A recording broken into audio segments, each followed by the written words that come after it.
The boy sat on the dock wearing an oversized jacket, his shoes untied, and his feet dangling. The lake was a bit shallow due to the summer drought.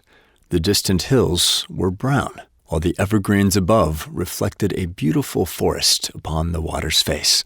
The summer weekend at the lake was a great time for him to spend with his dad, just the two of them.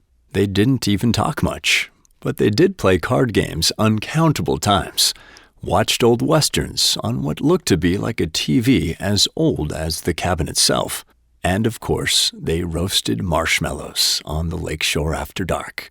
There was no other feeling in the world than those glorious flames warming his cool toes and face, while the smell of burnt sweetness wisped under his nose. As he sat on the dock, he stared at his reflection, making funny faces to himself and talking like some of his favorite TV characters. "Step aside, ladies and gentlemen. This is a job for Condor Man," he said in complete seriousness.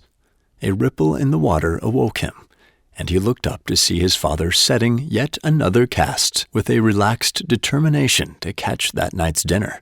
The boy knew his father's persistence with that fishing pole said a whole lot about his old man, and the taste of the fresh salmon was well worth the wait. The boy could see his father smile as he gave a big tug on the pole. He had got one.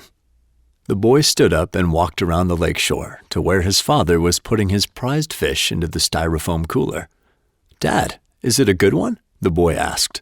The father opened the cooler to show him, and there lay 3 gorgeous fish still panting for their last breaths, eyes peeled with the occasional jerk of the tail.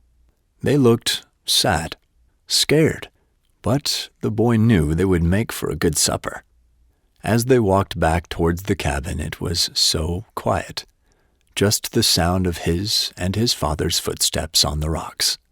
They were leaving the next morning, back home to his friends, his video games, the occasional trips to the community pool, cheeseburgers, and riding his bike over to Tim's house, where the parents were rarely home.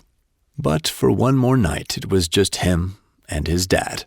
And although he was just a boy, he knew these times were special. He knew he would never ever forget these days, and he loved them so.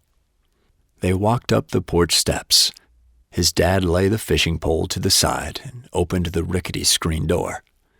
Stepping underneath his father's arm, the boy before his dad walked inside. Dad by Mark Hanson.